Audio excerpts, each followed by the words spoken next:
Bueno, vamos a empezar la charla, y a mí me gusta este tipo de reuniones siempre empezarla con esta frase, ¿no? Esta idea escrita por Galileo, ¿no? Más reconocido como físico que como matemático, y él más o menos dio a entender lo siguiente, ¿no? El libro de la naturaleza está escrito en lenguaje matemático. Si nosotros queremos comprender el mundo que lo rodea, tenemos que comunicarnos con la naturaleza, no utilizando nuestros idiomas comunes y corrientes, sino utilizando el lenguaje de las matemáticas, ¿no? Vamos a ver por qué, ¿no? Antes de pasar a la toma siguiente, yo quisiera hablar un poco de los modelos, ¿no? ¿Qué cosa es un modelo? Bueno, la mayoría de los asistentes creo que son economistas, utilizan modelos, no necesariamente matemáticos, pero para desde nuestro punto de vista, un modelo es una representación aproximada del mundo real. La realidad es bien compleja para poder, digamos, representarla en su totalidad. Es por eso que nosotros debemos coger algunas variables, las que nosotros consideramos las variables principales del problema que estamos estudiando, y estudiar esas variables principales, descartando pues las variables secundarias. Esto también nos enseñó Galileo, como por ejemplo cuando él estudiaba la caída de los cuerpos libres, a él no le importaba el color que tenga el cuerpo, ni la forma que tenga el cuerpo, eran variables secundarias según él decía. La variable primaria era, por ejemplo, la altura. La altura sí es importante para estudiar la caída de un cuerpo, ¿no? Muy bien. Entonces, acabo de decir que no todo modelo es matemático, pero cuando se utiliza el lenguaje matemático para tratar de comprender la naturaleza, ahí estamos ante un modelo matemático, ¿no? Los modelos matemáticos, si bien es cierto, primero aparecieron en física o en astronomía, ¿no? Actualmente, muchas de las ciencias que nosotros vemos, tanto las ciencias puras como las ciencias aplicadas, utilizan estos modelos para comprender sus fenómenos. Voy a dar un ejemplo sencillo de un problema que se puede modelar matemáticamente, ¿no? Es un problema de migración de poblaciones. Está escrito en números enteros para que los cálculos no sean tan difíciles de ser hechos. Aquí les leo brevemente el problema. Los estudios indican que en una determinada región, cada año el 7% de las personas que residen en la ciudad se mudan a los suburbios, mientras que el 1% de los residentes de los suburbios se mudan a la ciudad. Hay una dinámica allí de poblaciones, siguiendo estos patrones, 7% y 1%. Si actualmente el 85% de los habitantes viven en la ciudad y el 15% lo hacen en los suburbios, pregunta, ¿cuál será la distribución de los habitantes después de 1, 2, 3, 4 y 5 años, por ejemplo? Y a largo plazo, ¿cuál será la distribución de los habitantes? Como ven, es un problema sencillo, ¿no? Los pobladores de un país solamente se han discriminado en dos tipos de regiones, ¿no? Los suburbios y la ciudad.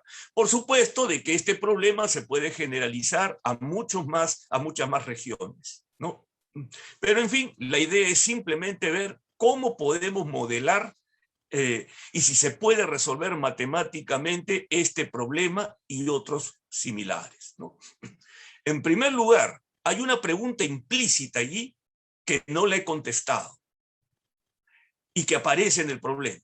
¿Será suficiente con estos datos, es decir, conociendo la distribución actual y conociendo la regla de juego, ¿no? 7% y 1%, y suponiendo que estas reglas de juego se satisfagan, ¿no? En lo sucesivo, ¿no? Con esos datos, ¿será posible responder a la pregunta? ¿Se puede demostrar eso matemáticamente? Muy bien. Bien. Problemas de este tipo se presentan frecuentemente en las aplicaciones de las matemáticas a distintas áreas, tales como dinámica de poblaciones, de ahí viene el problema, en genética, probabilidades, propagación de enfermedades, marketing y negocios, economía, psicología y un largo etcétera, ¿no? Entonces, vamos a establecer un modelo matemático que nos permita resolver problemas similares al presentado. Pero claro, no vamos a resolver el problema específico aquí, sino que lo vamos a extraer un poco. Ahí es donde entra la formación matemática, ¿no? No tratar de resolver un problema específico, sino tratar de resolver problemas que pueden ser planteados de una manera similar. ¿A qué me refiero?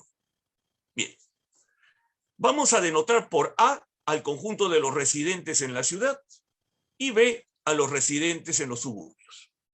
Si hubiera más distribuciones, van a aparecer aquí más conjuntos, por supuesto. Bien, ahora, los datos que tenemos, los que yo mencioné hace un momento, tenemos la cantidad actual de elementos de A, le vamos a llamar A sub 0. Y tenemos la cantidad actual de elementos de B, le vamos a llamar B sub 0. Estos son datos. ¿Qué otros datos teníamos? Lo que yo llamé las reglas de juego, ¿no? 7% van de un lado a otro, 1% del otro lado al primero. Bueno, vamos a generalizarlo. Ese 7% y 1% que aparece en el enunciado del problema puede ser descrito como probabilidad. Una probabilidad de que un habitante vaya pase del conjunto A al conjunto B. Entonces, como hay dos ciudades, por lo tanto, hay 4 posibles casos. Lo describo de esta manera. Probabilidad PA es la probabilidad de que un residente de A siga en A. Miren, aquí la notación es importante, ¿no? Se dan cuenta de que todas las probabilidades que aparecen allí, denotadas por la letra P, lleva 2 subíndices. El primero sería interpretado en dónde está en la actualidad. Y el segundo, hacia dónde va después de un periodo. ¿De acuerdo? Si esto ocurre, entonces, miren aquí, A y B. Esto sería, actualmente está en A y va a pasar a B, ¿no? Justamente lo que dice al costado, probabilidad de que un residente de A pase a B. Esto sería, estando en B, pase a A, y estando en B, pase a B. O sea, se queda en B. Correcto. No hay más alternativas. Bien. Para hacer el modelo más sencillo, vamos a tener 2 hipótesis, vamos a dar 2 condiciones. Condiciones que después se pueden, por ejemplo, imponer ya al problema, ¿no? Pero por el momento, para hacerlo más sencillo, vamos a suponer lo siguiente. Ningún residente se muda de región y la región no recibe nuevos residentes. ¿Ah? Es decir, solamente un residente puede ir de A a B o de B a A. No puede irse a otra región C, a otro país, etc. Y la región no recibe nuevos residentes. Es decir, no vienen residentes de otras regiones, ya sea a la ciudad o a suburbio. Ni tampoco vienen residentes de otros países. Son restricciones muy ideales, debemos confesar. Pero, como mencioné al inicio, es un modelo matemático. Primero es una aproximación de la realidad. Vamos a comprender primero este modelo con estas suposiciones para ver si después podemos ya admitir lo que habíamos dejado de lado. Correcto. Es lo natural siempre en un modelo. Bueno, si esto ocurre, entonces, por la suposición 1, la suma de las probabilidades debe ser 1. Claro, porque un habitante que esté en A solamente tiene 2 posibilidades de estar en el periodo siguiente. Estar en A o estar en B. Eso suma el 100%, que en términos probabilísticos sería 1. Lo mismo para el habitante que está en B, gracias a las hipótesis que estamos suponiendo. Ahora, imaginemos cómo nosotros podríamos resolver este problema, conociendo estas condiciones, ¿no es cierto? Veamos. Entonces, imaginemos un poco, en el próximo año, en el próximo periodo, ¿quiénes estarían en A? Bueno, serían los que se quedaron en A y los que vienen de B. No hay más posibilidades, ¿no es cierto?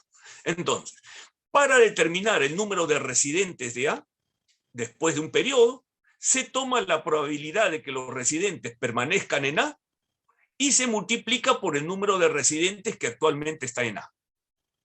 Es decir, A sub 0, que era la distribución inicial, y de ello la probabilidad de que se quede en A, que es un dato.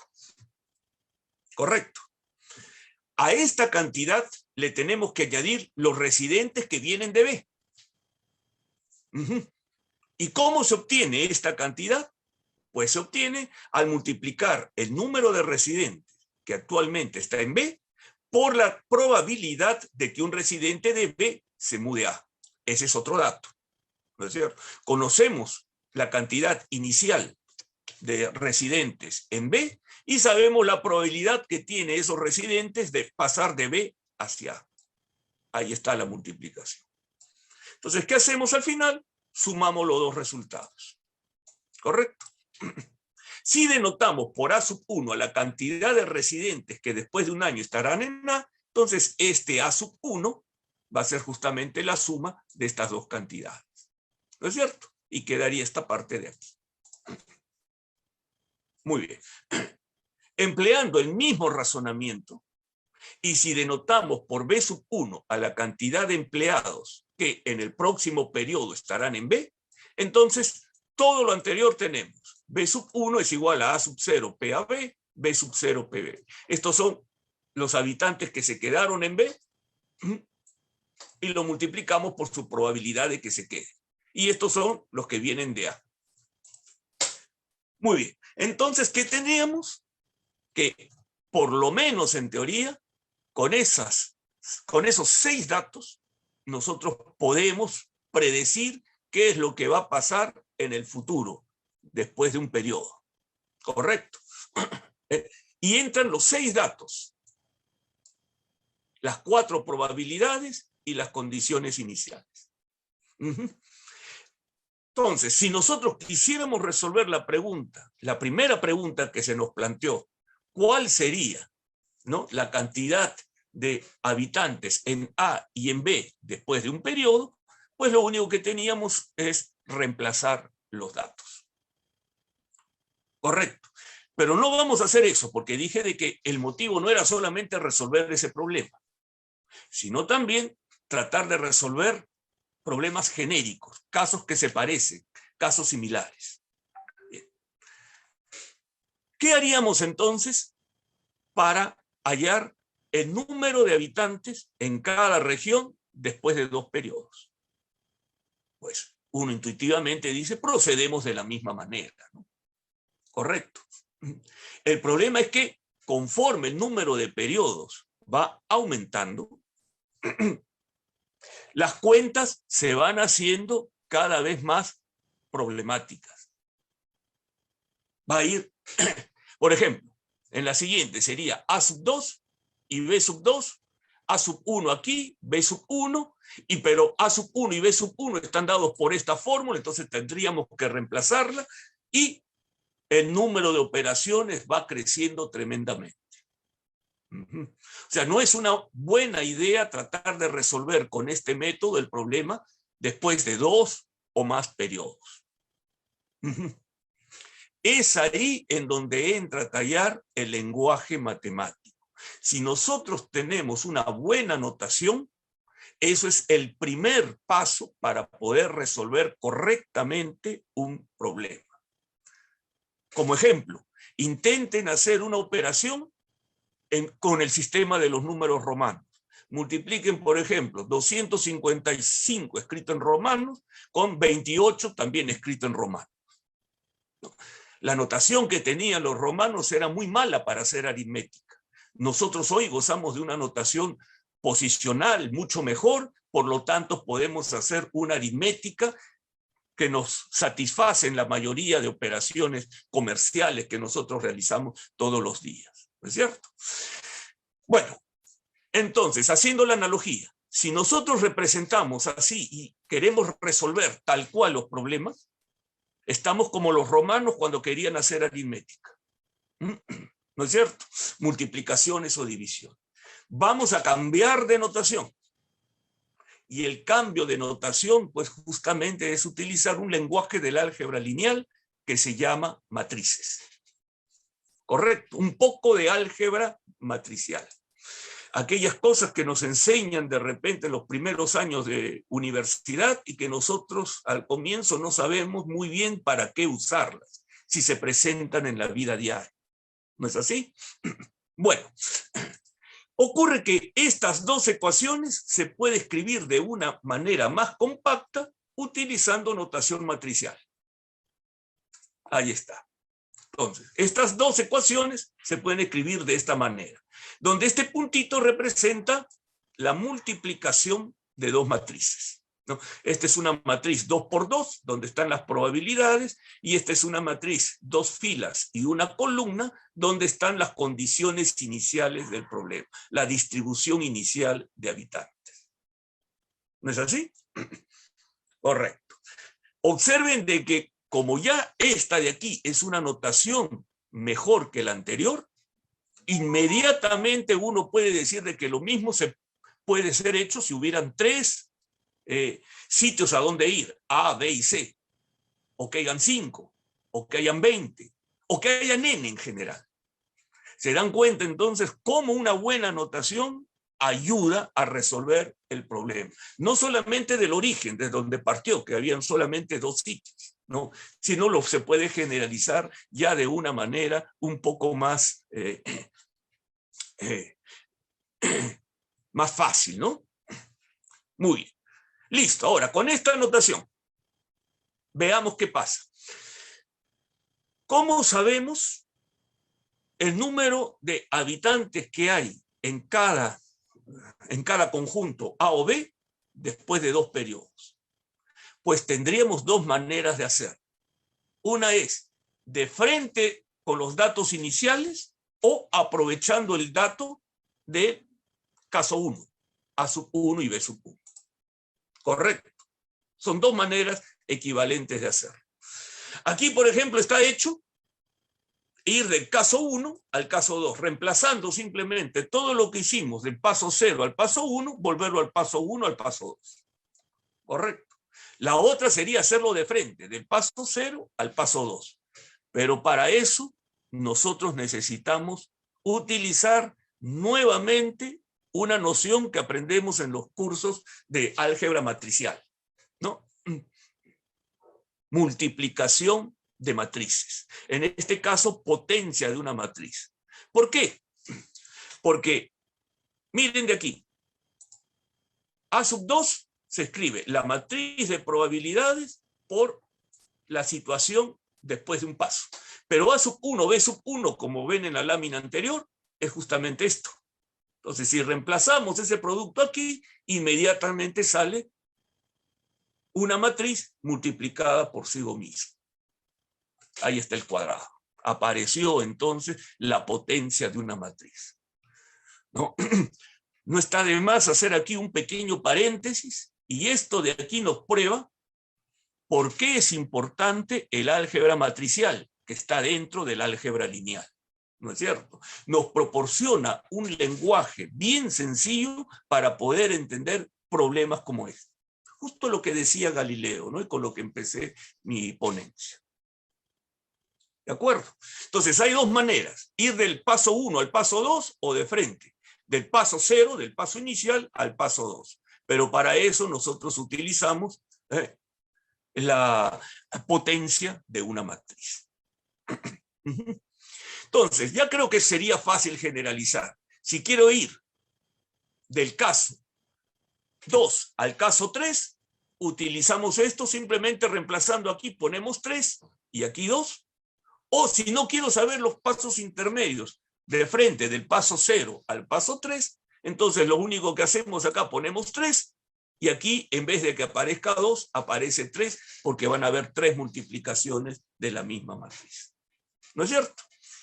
Bueno, en general entonces, aquí está para cualquier n, es la matriz por el caso anterior, o equivalentemente la matriz, pero elevada a la potencia n, aplicada a la condición inicial. Muy bien, las dos formas son usuales. ¿De acuerdo? Es más, de aquí estamos viendo de que para resolver el problema, de acuerdo al modelo, repito, que es una aproximación de la realidad, ¿no? Solamente necesitamos los datos iniciales y la matriz de probabilidad.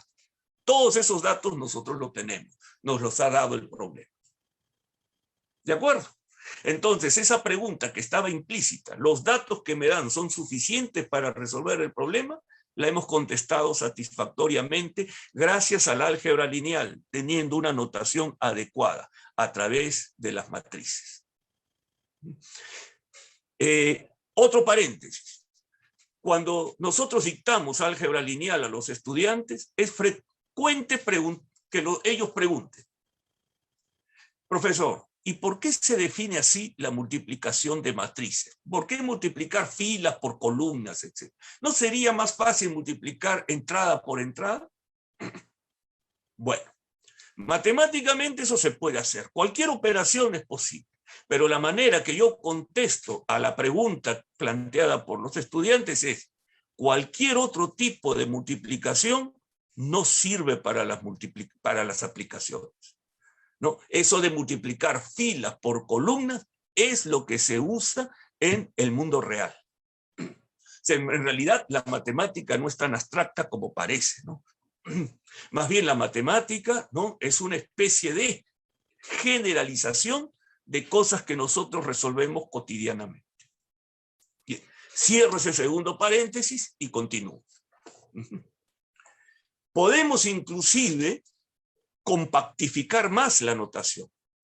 Si nosotros utilizamos el lenguaje de los vectores columnas o matrices columnas, etcétera, llamamos xn a la situación en la etapa n, x sub 0 a la situación en la etapa 0, y la llamamos P a la matriz de probabilidades, entonces esta ecuación se vuelve en esta, y la segunda ecuación, ir de frente de la etapa 0 a la etapa n, se vuelve esta de aquí. De una notación compacta, bien precisa, gracias al álgebra lineal. Bien, este tipo de problemas aparecen frecuentemente en la práctica, tal como lo dije hace un momento, y entra dentro de una teoría que se llama cadenas de Markov. La matriz P, que yo he llamado matriz de probabilidades, en realidad se llama matriz de transición de Markov. El vector x0, la distribución inicial, pues se le conoce como condición inicial. Y el proceso es conocido como cadena de Markov. ¿Por qué cadena? Porque el paso siguiente está concatenado con el paso anterior, en cada etapa. Claro, esto fue propuesto por el matemático ruso Andrei Markov, que ahí está una breve reseña histórica. Poniendo en énfasis, por ejemplo, en el año en el cual falleció, 1922, hace ya casi 100 años, entonces nosotros podemos imaginar de que el método de resolver el problema de Markov tiene 120, 130 años aproximadamente. No es un problema nuevo. Bien. Bien, si nosotros volvemos a los datos iniciales, ahora sí, con toda esta maquinaria, lo vamos a resolver correctamente. ¿No es cierto? Es simplemente reemplazar. A sub 0 era la distribución inicial en el conjunto A, que sabemos que era el 85%, B sub 0 era el 15% restante. Entonces las matrices de probabilidades eran, nos habían dado este dato 0,7 y nos habían dado este dato 0,1. Correcto. Utilizando pues esas matrices, nosotros contestamos la pregunta rápidamente. Correcto. Lo podemos hacer en tabla o en notación vectorial. ¿Sí? Entonces, por ejemplo, esta es la distribución inicial, 85 y 15. Después de una etapa viene 79,2, 20,8. Después de 2 etapas, 73, 26. Después de 3, 4, 5 etapas, 60, 39, aproximadamente. ¿No es cierto? Muy bien. Y la tabla la paramos allí porque eso fue lo que nos pidieron en la pregunta, la distribución en los próximos 5 años. Sin embargo, como ocurre frecuentemente al hacer ciencia o aplicaciones de la ciencia, generalmente resolver un problema es el inicio, porque la solución de ese problema genera más preguntas. Preguntas que al inicio eran insospechadas, pero que ahora sí la podemos hacer. Y aquí en esta tabla hay varias preguntas. ¿Cuáles serían, por ejemplo? ¿No? Vean, los habitantes de la ciudad van bajando. 85, 79, etcétera, hasta llegar a 60. Y por lo tanto, el de los suburbios, por ser su complementario, va subiendo. Pregunta, ¿será que los habitantes de la ciudad, ¿no?, después de un tiempo suficientemente grande, o sea, cuando n tiende al infinito, como dicen los matemáticos, ¿no?, esto se va hacia 0 y el otro se va hacia 100? ¿O será que se estabiliza en un número menor que 60, pero un número fijo, sin llegar a ser 0? ¿Se dan cuenta? Esa pregunta era insospechada al inicio, pero es una pregunta sumamente importante de ser respondida. Ahí está. Entonces, algunas preguntas que surgen de resolver ese problema inicial es: ¿la distribución de habitantes se estabiliza después de un número suficientemente grande de años? Y si la respuesta es afirmativa, ¿esa estabilidad depende de la distribución, o sea, condición inicial de la población, que recuerdan que era 85% y 15%? ¿O es independiente de ella? ¿Qué pasaría si la distribución hubiese sido 70-30 o 40-60? ¿También convergerá? ¿Convergerá a otro número? ¿No es cierto? Por supuesto que hay muchas preguntas más, pero creo que con estas dos son suficientes como para poder hacer la segunda parte de mi exposición. Y como vamos a ver, también el álgebra lineal tiene algo que contarnos en apoyo para responder estas preguntas. ¿Bien? Bueno, listo. Ahora, un poco de abstracción matemática. Lo que hemos visto aquí, voy a poner la diapositiva correcta, esto de aquí es un sistema dinámico. Este de aquí, para ser más preciso, ese es un sistema dinámico. Es decir, es un sistema que cambia con el tiempo. Como acá los periodos son fijos, 1, 2, 3, se le llama sistema dinámico discreto. Y a este tipo de ecuación que está sombreada aquí se le llama ecuación en diferencias. Existe también el caso en que las etapas no son discretas, son continuas. Varía de segundo en segundo, por decirlo de alguna manera. Entonces, ese tipo de modelo matemático se le llama ecuación diferencial, sistema de ecuaciones diferenciales, para ser más preciso. Ambas teorías son paralelas, porque en el fondo son dos casos particulares de una teoría más general que se llama sistemas dinámicos. ¿Correcto? Muy bien. Vamos a abrir un poco esa cajita de los sistemas dinámicos para sumergirnos en algunas de las definiciones. Correcto. No voy a dar muchas definiciones, por supuesto, ¿no? Más bien el objetivo de esta charla es justamente motivar, ¿no?, cómo esta teoría aparentemente abstracta puede servir como apoyo a nuestros modelos, a resolver nuestro modelo. ¿No es cierto? Bien, primero, supóngase que tenga una función que va de Rn en Rn. Homeomorfismo significa que por lo menos tenga una propiedad, ¿no?, la de ser continuo. ella y su inversa. O sea, esta función tiene inversa, se puede ir hacia adelante o hacia atrás. ¿Bien? Listo. Entonces, todo homeomorfismo de Rn en Rn va a generar un sistema dinámico discreto en el espacio donde está definida la función, en este caso Rn. ¿No? Mire, justamente, ¿no? Si yo tomo un punto, una condición inicial, y le aplico la función f, voy a tener pues f de x. Le vuelvo a aplicar f a ese punto, voy a tener f cuadrado de x. El cuadrado no significa multiplicación, sino aplicar 2 veces. Entonces, si quiero saber dónde está en el tercer periodo, nuevamente tengo que aplicarle. Y se va creando una sucesión, ¿no? En lo que el lenguaje matemático se abre una sucesión. Más o menos era lo que aparecía en el problema que planteé al inicio. ¿Correcto? Esta tablita en realidad se puede interpretar como sucesión cuando lo transporto al lenguaje matemático de vectores. En este caso sería sucesión de vectores. ¿No es así? Bien. Listo.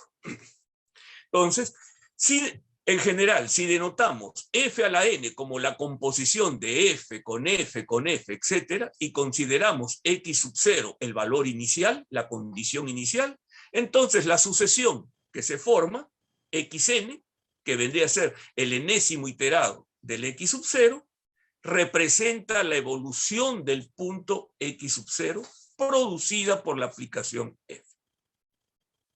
¿Se dan cuenta entonces que esta es una generalización del problema que hemos planteado? Claro, porque el problema que hemos planteado era en R2 y esta f no era cualquier función continua, era una matriz. Las matrices generan funciones continuas que en álgebra lineal se les llama transformaciones lineales. Claro, esta es la abstracción del problema que estamos planteando. Aquí está, ¿no? El problema motivador presentado al inicio corresponde a un sistema dinámico de este tipo. De esta manera, en las cadenas de Markov, interesa saber el comportamiento de la sucesión xn generada por una matriz cuadrada A y una condición inicial x sub 0. Cuando esta función es una transformación lineal, el álgebra lineal es lo que nos va a ayudar a comprender el resultado. Cuando esta función ya es no lineal, una cuadrática, cúbica, raíz, etcétera, etcétera, cualquiera que nos sirve para modelar nuestro fenómeno, entonces ya no estamos ante un sistema lineal. Estamos ante un sistema no lineal. El álgebra lineal también nos ayuda, pero ahí necesitamos complementarlo con otra rama de la matemática que se llama cálculo. Cálculo diferencial e integral en varias variables. ¿Correcto? Yo no voy a hablar de esa última parte, solamente los problemas lineales. ¿Correcto? Es más, justamente por eso, cuando uno quiere entender un problema, por lo general agarra solo la parte lineal. ¿No? De repente no representa mi problema general, mi problema sí o no lineal, pero la parte lineal por lo menos me da alguna información confiable. ¿Y por qué hacemos eso? Porque el álgebra lineal nos viene en nuestro apoyo. ¿Ya? Bien, algunos conceptos, ¿no? De repente una notación un poco extraña. Esto se le llama la órbita positiva. Es simplemente si el punto inicialmente estaba en x sub 0, ¿dónde va a estar en cada etapa? O sea, el f de x0, f cuadrado de x0, etc. Correcto. Se le llama semiórbita positiva porque es la posición en el futuro. Como f es inversible, entonces también puedo irme hacia atrás, hacia el pasado. Esa es la órbita negativa, o semiórbita negativa si quisiéramos ser más precisos. Y la órbita total es el conjunto de todas las situaciones, tanto en un futuro muy lejano como en un pasado muy remoto. Correcto, ese se le llama la órbita. Correcto. Bueno, segunda definición que es importante para este tipo de problemas. Hay algunos puntos especiales que no son alterados por la función f. Es decir, tengo el punto, le aplico el f y vuelve a quedar en la misma situación. Esos puntos son muy importantes en nuestros estudios. Se le llama puntos fijos. Aquí está su definición. F de x sub 0 es igual a x sub 0. La órbita de un punto fijo solamente va a tener un punto. Él no se va a mover nunca. Otro concepto es el de punto periódico. ¿No? El punto periódico también tiene un comportamiento distinto que los demás puntos, que la mayoría de puntos. ¿Cuál es este? Que después de un número de iterados, él regresa a la posición inicial, ¿no? En este caso, después de n iterados, volvió x sub 0. El periodo del punto es el menor número de iterados en el cual regresa. ¿Qué quiere decir eso?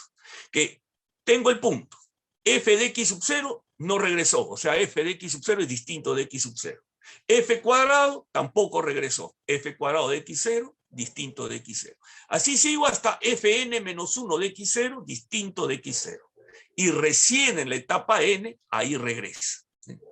Justo en la etapa n es x sub 0 y antes no regresó.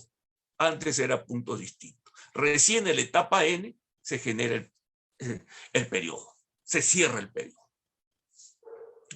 Aquí una anotación, los puntos fijos, los puntos periódicos, y esta es más específica, los puntos periódicos de periodo E. Muy bien. Listo. Seguimos entonces. Ahora viene una segunda idea. ¿Es necesario estudiar todos los sistemas dinámicos? O sea, tengo una función, va a generar un sistema dinámico a través de sus órbitas. Tengo otra función y genera otro sistema dinámico, etc. Y cada uno lo estudio aparte. ¿O será que todos ellos los podemos juntar de alguna manera con alguna propiedad común? Si hacemos tal cosa, entonces no es necesario estudiar todos los problemas, sino categorías de problemas. Y estudiamos dentro de esa categoría el representante más simple. ¿Será posible hacer eso? Bien, a ver, pensemos un poco. ¿Qué es lo interesante de un sistema dinámico? Saber sus órbitas, saber si sus órbitas convergen. Entonces, lo importante es la órbita. El estudio de la órbita, por ejemplo, si es finita, ya sabemos de que el punto es periódico. Si la órbita se reduce a un solo punto, ya sabemos que es punto fijo. ¿No es cierto? Lo importante es la órbita. Entonces, podemos clasificar todos los sistemas dinámicos gracias a sus órbitas, que es lo que nos interesa, la convergencia o no. ¿Es posible hacer eso matemáticamente? Sí, sí es posible a través de un concepto que se llama topológicamente conjugado. Por favor, el nombre parece un poco rimbombante, ¿no? Pero en realidad la idea es bastante simple. Una aplicación se llama conjugación topológica entre dos sistemas dinámicos, entre dos mapeos F y G, sí y solamente sí lleva órbitas en órbita. Es eso lo que está diciendo en el fondo. ¿Qué es lo que queríamos clasificar en el fondo? ¿No es cierto? Y eso matemáticamente simplemente es sabiendo de que esta condición de aquí se cumple. H compuesta con F es igual a G compuesta con H. O en términos gráficos, aquí está el sistema dinámico dado por la función f que va de x en x, y aquí está el segundo sistema dinámico que va de y en y. Entonces, ¿qué es lo que hace el H? La conjugación simplemente lleva órbitas de f en órbitas de g y hace que este diagrama sea conmutativo. Correcto. De esta manera, si yo sé que dos sistemas dinámicos son topológicamente conjugados, entonces basta estudiar uno de ellos, por ejemplo el F, y ya no hay necesidad de estudiar el otro, porque el otro se va a comportar de la misma manera. ¿No? Por supuesto que si yo quisiera datos precisos, datos exactos, ahí sí tengo que estudiar el G. Pero si solamente quiero información cualitativa, como por ejemplo, todas las órbitas convergen, o algunas órbitas convergen o no, y si convergen, ¿hacia dónde convergen? La teoría cualitativa es suficiente. Bien, listo. Estos dos teoremas nos dicen, pues, que efectivamente las conjugaciones topológicas respetan toda la dinámica de las órbitas. Lleva órbitas, semiórbitas positivas en semiórbitas positivas, semiórbitas negativas en semiórbitas negativas, es decir, es como un espejo, ¿no? Si yo conozco esta de acá, gracias al H. ¿No es cierto? Y también conserva los puntos periódicos, conserva el periodo de los puntos y por lo tanto conserva los puntos fijos.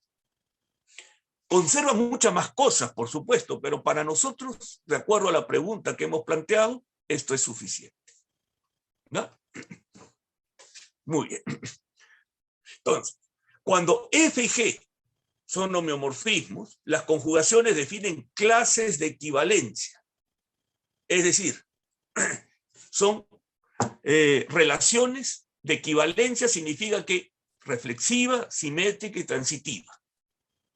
¿Y eso para qué sirve? ¿No? Sirve para clasificar. Clasificar en el sentido de que en vez de estudiar todos los que están en la clase de equivalencia, es decir, todos los que son conjugados al F, basta estudiar el F. Todas las propiedades de los mapeos equivalentes son análogas. Esa es la importancia, estudiar el representante. Bien, listo. Ahora sí, en los pocos minutos que me faltan, volvamos al problema a ver qué queríamos resolver. Bien, ya basta de generalizar, creo que ya lo hemos hecho suficiente. Espero haber dado una idea más o menos clara de lo que se trata de hacer. Entonces nosotros teníamos acá una matriz, que era la matriz de probabilidades o matriz de transición de Markov, que para nuestro ejemplo era 2 por 2. Por supuesto que también vale para n por n. Pero mantengámonos en el caso. Entonces, esta matriz, gracias al álgebra lineal, genera una aplicación lineal, transformación lineal. Las transformaciones más simples de ser estudiadas. Luego, esta matriz A genera un sistema dinámico lineal y discreto en el plano, en R2. Muy bien. Pues, existe un teorema del álgebra lineal, uno de los teoremas más profundos desde mi punto de vista del álgebra lineal, que se llama el teorema de la forma canónica de Jordan. ¿Qué dice este teorema? Dice que si yo agarro un sistema de coordenadas adecuado, toda matriz se escribe de una manera sencilla. Se llama una matriz diagonal por bloques. A esa diagonal por bloques se le llama su forma canónica de Jordan, J. A ver, ¿qué significa se escribe de una manera sencilla? Recuerdan que para resolver el problema nosotros necesitamos a cuadrado, a cubo, a la n en general. ¿No es cierto? Calcular las potencias de una matriz, multiplicar una matriz por ella misma cuantas veces sean necesarias, ustedes tendrán que concordar conmigo de que no es una tarea fácil, ¿no? Correcto, sobre todo cuando, bueno, uno diría, he hecho los datos a la computadora y ahí calculo. Bueno, eso es para problemas numéricos, pero en la mayoría de las aplicaciones los datos no son numéricos, son parámetros. Y si tengo parámetros, yo ya no voy a poder echar a la computadora, ¿no? A menos que le dé valores al parámetro. Correcto. Pero si doy valores al parámetro, estoy particularizando el problema. Y yo quisiera verlo en un contexto global. Entonces, resolver a mano la potencia enésima de una matriz no es una tarea recomendable por lo laborioso de los cálculos. Lo maravilloso del teorema de la forma canónica de Jordan me dice que yo puedo expresar esa matriz de una manera conveniente, de tal forma que los cálculos se minimicen. No necesito un computador, necesito solamente hacer unas cuantas operaciones. Por eso esta matriz, la forma canónica de Jordan, es la que se usa para ello. ¿Y qué cosa es el M? El M es el cambio de coordenadas que tengo que hacer. O sea, una matriz inversible. En dimensión 2, matrices 2 por 2, solo hay 3 formas canónicas de Jordan que nos importan, que son las de estos tipos. Ahora sí, hallar la forma canónica de Jordan, por ejemplo, de J sea esta de aquí, concentrémonos en este primer caso, y quisiéramos elevarla a la n, lo podemos hacer bien fácilmente. ¿Por qué? Porque si la multiplicamos, por ejemplo, a esta matriz por ella misma, obtengo otra nueva matriz que es lambda 1 al cuadrado, lambda 2 al cuadrado. Si quiero elevarla al cubo, sería lambda 1 al cubo, lambda 2 al cubo. Y así sucesivamente. ¿Correcto? Entonces, bien sencillo cuando está en su forma canónica de Jordan. Esta es la más sencilla de todas. Después le sigue en complejidad esta, y finalmente esto de aquí. Una pregunta sería, ¿y de qué depende el lambda? Bueno, el lambda, los lambdas que aparecen aquí, o los A y B, son los autovalores. Autovalores de una matriz. Otro tema que se ve en álgebra lineal. En el fondo, si yo conozco los autovalores, ¿no? O por lo menos tengo una idea de cómo son ellos, yo puedo predecir si mi sistema converge o no. ¿Cómo así? A ver, veamos. Mire. Una cosa que me olvidaba, ¿no? Si nosotros pasamos una de estas matrices al otro lado, por ejemplo, pasé la M que estaba de izquierda a derecha, ¿correcto? Entonces obtengo esto de aquí. Y esta es la conjugación topológica. En este caso es la conjugación lineal, porque la matriz M genera una transformación lineal inversible. ¿Correcto? Entonces, ¿para qué estudiar el A? Si solamente quisiera obtener propiedades cualitativas como convergencia de órbita, basta estudiar el J de A. ¿Correcto? Muy bien. Entonces, el estudio del J de A depende de cómo son estos autovalores. Este es en el caso en que las dos raíces sean reales y distintas, ¿no? Las raíces del polinomio característico, lo que uno usa para poder hallar los autovalores. Notaciones, una vez más, del álgebra lineal. Entonces, la potencia enésima de una forma canónica es bien fácil de hallarla. Lambda 1 a la n y lambda 2 a la n. La convergencia o no depende de cómo son estos lambda 1 y lambda 2. Se presentan varios casos, ¿no? Por ejemplo, si ambos autovalores son 0, la sucesión es constante. O sea, todo punto es punto fijo. Toda la órbita se queda donde está.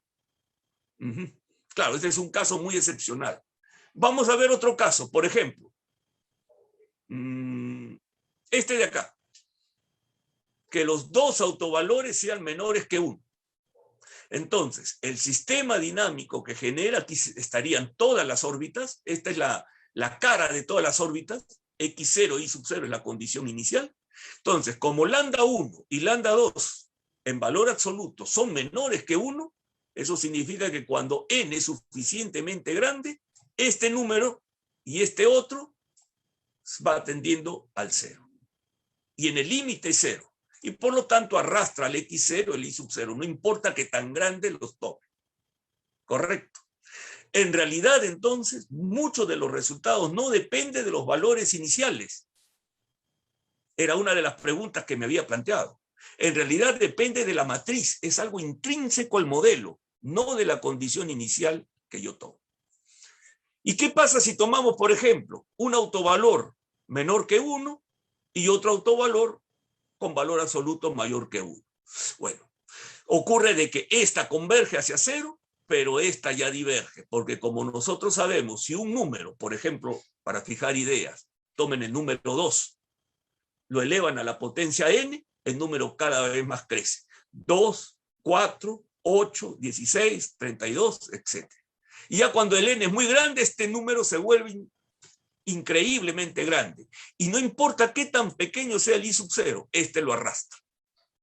Una vez más, entonces, la convergencia o divergencia depende de las condiciones. No depende, digo, de las condiciones iniciales. Bueno, aquí están analizados todos los casos que se presentan, ¿no es cierto? En el caso 2 también podemos hacer lo mismo. Esta es la matriz enésima, la potencia enésima.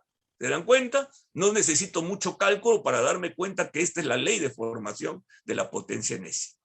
Y una vez más, si lambda fuese menor que 1, todo esto converge. Así aquí esté multiplicado por el n. ¿Correcto? En cambio, si lambda es mayor que 1 o con valor absoluto igual a 1, ahí diverge. Pues diverge en otro caso. Y el caso 3, estos A y B están generados por la parte real y la parte imaginaria del autovalor. Los autovalores pueden ser números complejos. Muy bien. Entonces, escribiendo esos números complejos en coordenadas polares, entonces es fácil ver de que la potencia enésima se puede escribir de esta forma. Coseno de n teta, seno de n teta, etcétera, etcétera. O sea, también tiene una regla recursiva. Como ustedes recordarán, senos y cosenos son funciones periódicas. Están entre más 1 y menos 1. Entonces la convergencia ya no depende de esto. No depende de la parte imaginaria. La convergencia depende del R, de la norma del vector. ¿Correcto? Del R a la E. Entonces, si el R es menor que 1, conforme lo elevamos a la N, R cuadrado, R cubo, ese número se va haciendo cada vez más pequeño y arrastra a esta matriz a tender hacia 0. En cambio, si R es mayor que 1, se va al infinito, divergente, tal como está escrito ahí. El caso R igual a 1 es un caso complicadísimo. Correcto. Desde el punto de vista matemático se dice de que ahí estamos ante una bifurcación, ¿no? Pierde estabilidad, ¿no? Pierde estabilidad en el sentido que R igual a 1 es un caso que fácilmente por una pequeña perturbación se puede romper. Correcto. Muy bien. Y para acabar, vayamos a responder las preguntas del inicio. A ver, no para los datos que teníamos, sino en general. A ver, ¿recuerdan qué poníamos aquí? La probabilidad que vaya de A hacia B. ¿No es cierto? Y este es su complemento. La probabilidad que vaya de B hacia A y este es su complemento. Correcto, por eso sumaban 1. Muy bien. Como son probabilidades, A y B son números positivos menores que 1. Muy bien. Entonces, todas las matrices de Markov de problemas similares al que estamos estudiando son de este tipo. Muy bien. Entonces, como la convergencia o divergencia depende de los autovalores, tendríamos que hallar los autovalores de este sistema. Felizmente sencillo. Uno puede calcular los autovalores, siempre uno de ellos va a ser 1 y el otro va a ser A menos B. Justamente los numeritos que me dieron aquí. Correcto. Y por lo tanto, A menos B, como A y B son números entre 0 y 1, el valor absoluto de lambda 2 es menor que 1. Entonces, como lambda 2, el segundo autovalor, es menor que 1, entonces no importa la condición inicial, siempre el proceso de Markov produce convergencia. ¿Por qué? Porque estaríamos en este caso. A ver, que uno sea 1 y el otro menor que 1. Este es el caso que aparece en los modelos de Markov, independientemente de los datos iniciales y independientemente del 7% y el 1%. Esa ha sido, digamos, la recompensa que nosotros tenemos por haber generalizado el problema. ¿Correcto? Estas son las soluciones, como están viendo. Entonces, como aquí está el autovalor 1, el I sub 0 se queda. Y el lambda 1, el autovalor con norma menor que 1, ese, conforme el n crece, tiende hacia 0 y obliga a crecer. Y entonces yo estaría diciendo de que uno tiende hacia 0 y el otro tiende hacia el I sub 0. Converge a 0 I sub 0. ¿Correcto? Claro, esa es Si nosotros le aplicamos ahora el valor P, regresamos al sistema de coordenadas iniciales, generalmente esto no va a ser 0, va a ser otro número, y entonces podríamos decir de que sí, toda cadena de Markov originaria a un problema similar al que planteamos al inicio es convergente y no depende de las condiciones iniciales. Por supuesto que este problema se puede generalizar, no solamente hacerlo en dimensión 2, sino hacerlo en dimensión general. Ahí, con más razón, el álgebra lineal nos proporciona el lenguaje que nos va a permitir, por decirlo de alguna manera, conversar con la naturaleza, ¿correcto? Para que ella nos revele su secreto, tal como Galileo lo estableció hace unos 400 años atrás aproximadamente. Muy bien, eso era lo que yo les quería contar. Espero haberlos motivado, como el uso del álgebra lineal, el uso del álgebra matricial, multiplicación de matrices, cosas de ese estilo, que a veces cuando uno las estudia por primera vez no las comprende muy bien porque no les encuentra aplicación. Nada más falso. Todo esto se aplica, ¿no?, en distintas áreas y por supuesto en economía es una de ellas. Y muchas gracias entonces por su paciencia y estaré atento a cualquier pregunta si es que lo hubiera. Gracias al comité organizador por haberme invitado a este importante evento.